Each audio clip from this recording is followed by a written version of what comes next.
Snow was falling across the Ardennes. The front lines were thin, stretched, confident after months of advance. The Allied command believed Germany was reeling, but in the forests of Belgium, Adolf Hitler had unleashed one final gamble, a massive counteroffensive designed not merely to slow the Allies, but to split them apart. In moments like this, history doesn't turn on grand speeches. It turns on crossroads, on timing, on men whose names most people never learn. And on December 17, 1944, in a small Belgian town called St. Vith, one such man stepped out of a jeep and walked into a collapsing war. A brigadier general climbed down from a mud-splattered jeep at a makeshift command post in the snow-covered town of St. Vith. 3 men followed him, an operations officer, an aide, and the driver who had brought them through chaos-clogged roads. It was December 17th. For 24 hours, the largest German offensive since Normandy had been tearing into Allied lines, and the man now standing in the snow was about to become one of the key obstacles between the German 5th Panzer Army and the unraveling of the American front. His name was Bruce C. Clark. In the United States, almost no one had heard it. In Berlin, his name meant nothing. Even the exhausted troops he was about to command would not have recognized his face. Inside the command post, Major General Alan Jones looked like a man watching his division dissolve in real time. The 106th Infantry Division was being ripped apart. 2 of its 3 regiments were encircled on the Schnee-Eifel Ridge to the east. Radio contact was fading. German armor was slicing through gaps his infantry could no longer seal. Jones turned to Clark and said, in effect, that he had nothing left to play. Clark had expected to pass through St. Vith on the way to what was supposed to be a routine assignment. Instead, he was handed a catastrophe. His own command, Combat Command B of the 7th Armored Division, was still hours away, tangled in traffic with retreating units and terrified civilians fleeing west. He had no established defenses, no full intelligence picture, no prepared fallback. But he understood one crucial fact. The Germans were already behind schedule. They needed St. Vith immediately. Major elements of a German Panzer army were driving toward it. What they did not realize was that the officer now standing in that frozen command post had previously fought and helped defeat elements of Manteuffel's armored forces in Lorraine. The German operation, later known as the Ardennes Offensive, was Hitler's bold attempt to split Allied armies, seize Antwerp, and force a negotiated peace. 3 German armies had surged forward across a 60-mile front, and in the first 48 hours, one objective mattered above all others: St. Vith. The town sat at the crossroads of 7 major roads and 2 rail lines. Every German division pushing west depended on that junction. Without it, the offensive would choke on its own traffic. General Hasso von Manteuffel commanded the 5th Panzer Army, the strongest of the German formations in the Ardennes. His orders were unmistakable. St. Vith must fall on the first day. He had drafted the timetable himself. His leading units would smash through thin American lines, bypass resistance where possible, and seize the crossroads before the enemy could organize.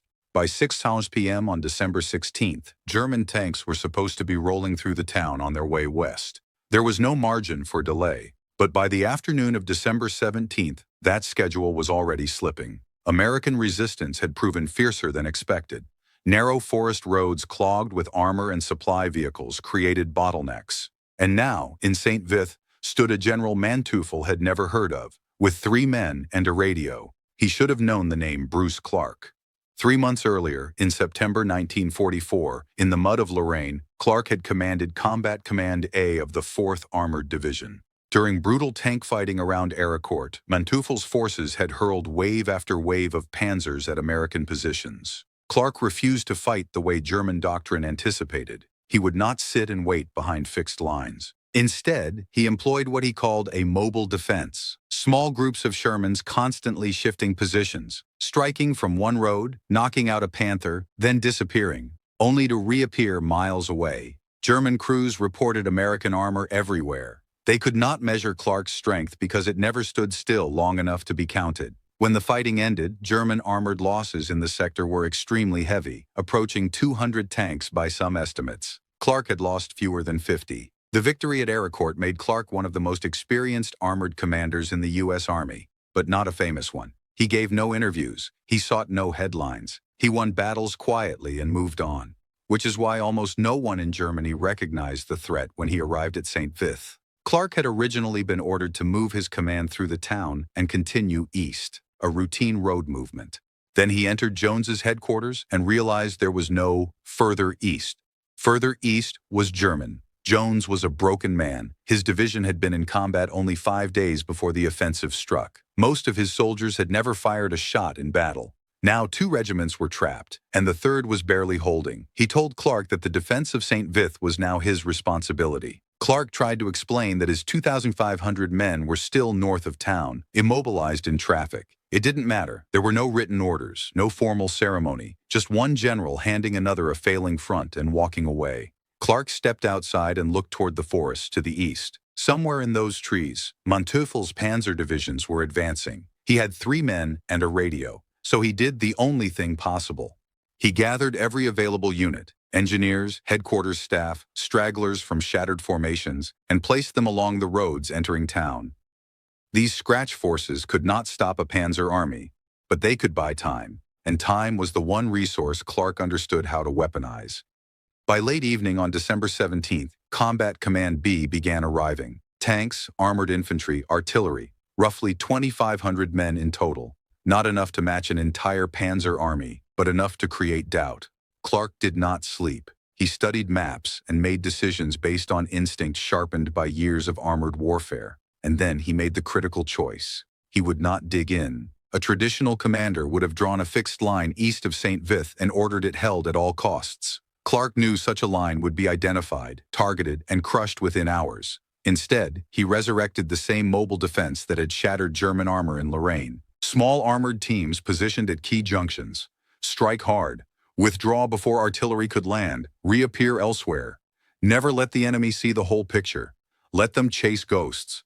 Through the night, his crews memorized roads, scouted alternate routes, and plotted fallback positions. By dawn on December 18th, Clark's defense looked, on paper, dangerously thin. 2 tank companies, scattered infantry, no continuous line, gaps everywhere. But Clark did not need a wall.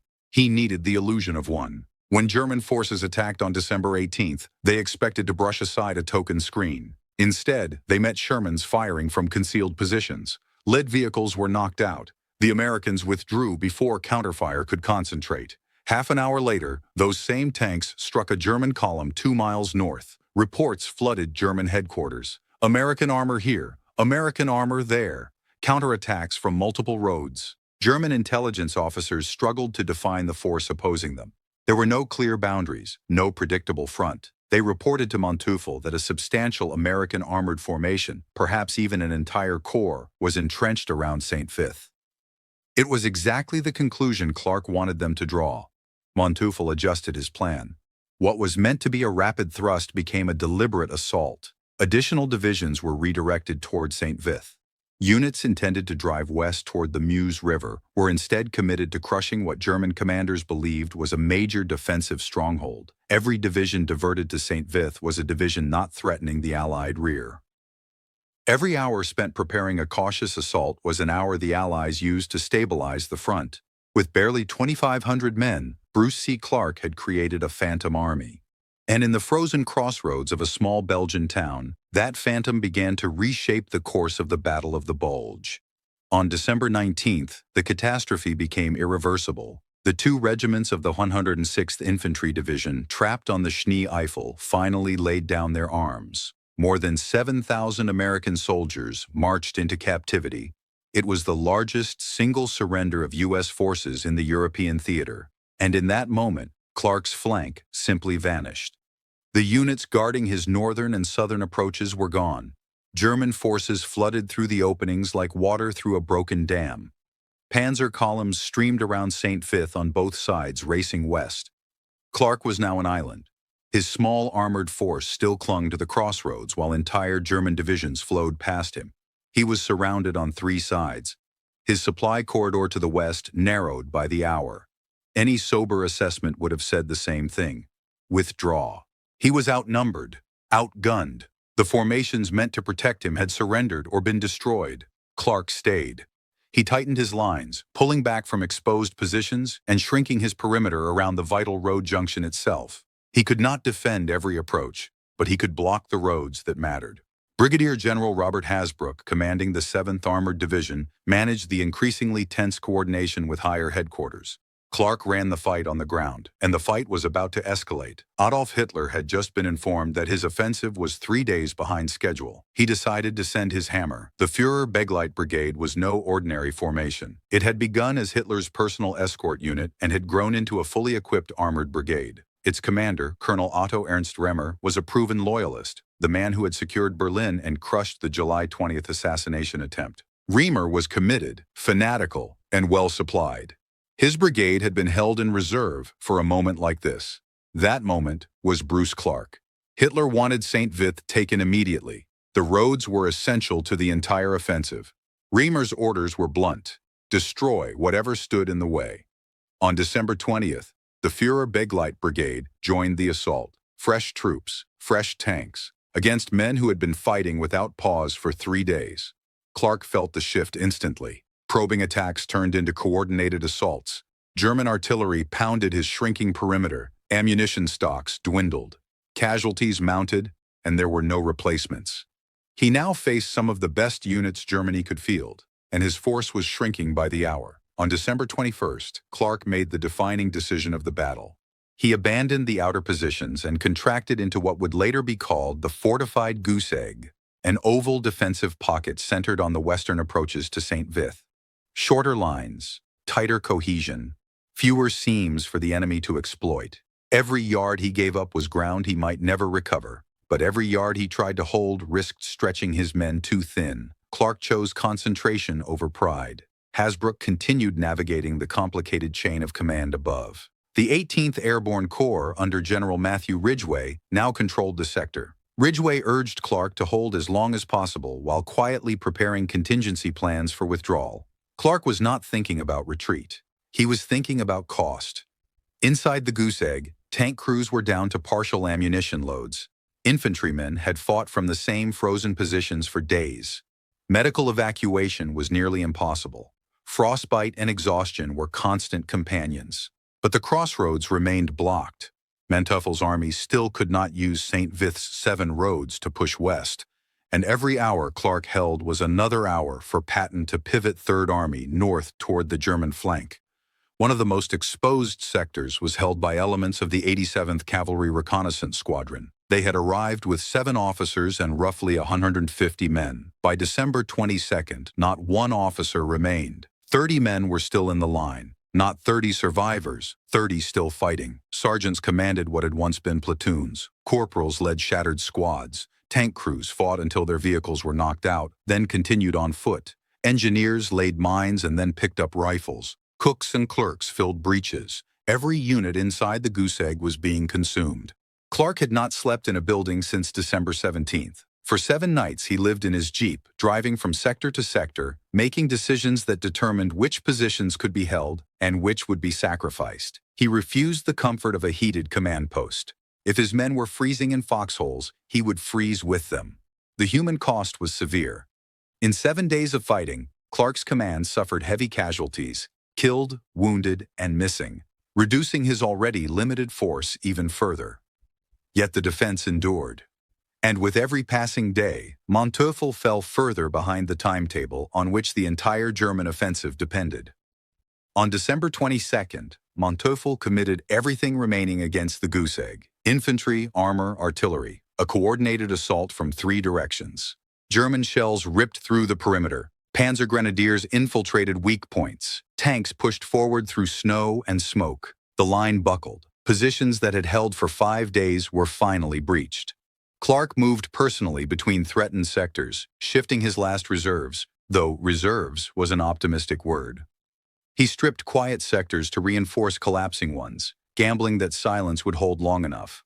By nightfall, the eastern edge of the goose egg had given way. German troops were inside the perimeter. The crossroads Clark had defended for 6 days was about to fall. Ridgway made the call: withdraw. Clark had done everything possible, and more. The defense had bought 6 critical days. Now he had to extract his men before the pocket became a tomb. But getting out might prove harder than holding on. On December 23rd, Clark executed a withdrawal that historians would later call one of the finest retrograde operations of the war. This was not a rout. It was deliberate, disciplined, conducted under pressure in daylight while German forces pressed from three sides. Vehicles withdrew one at a time through the western corridor, while a rear guard continued fighting on the eastern edge. Those left behind did more than hold.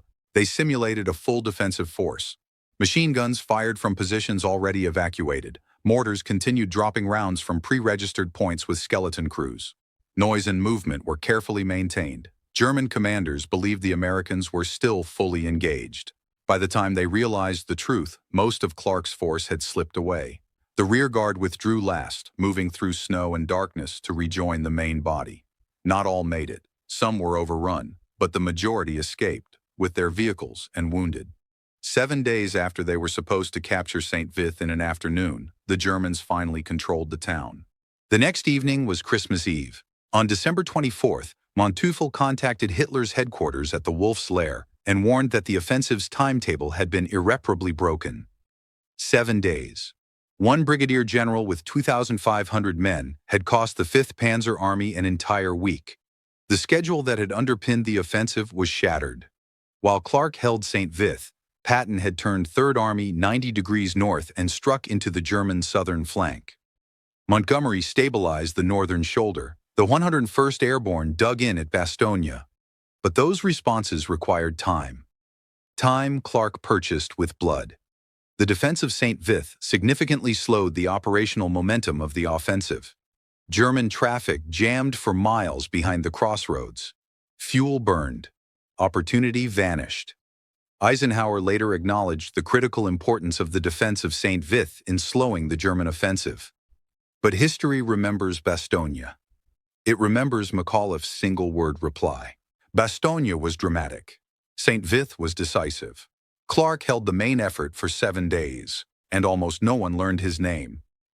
In 1965, more than 20 years later, a documentary crew brought together two retired generals in Watertown, New York. Bruce Clark and Hasso von Manteuffel. Former enemies.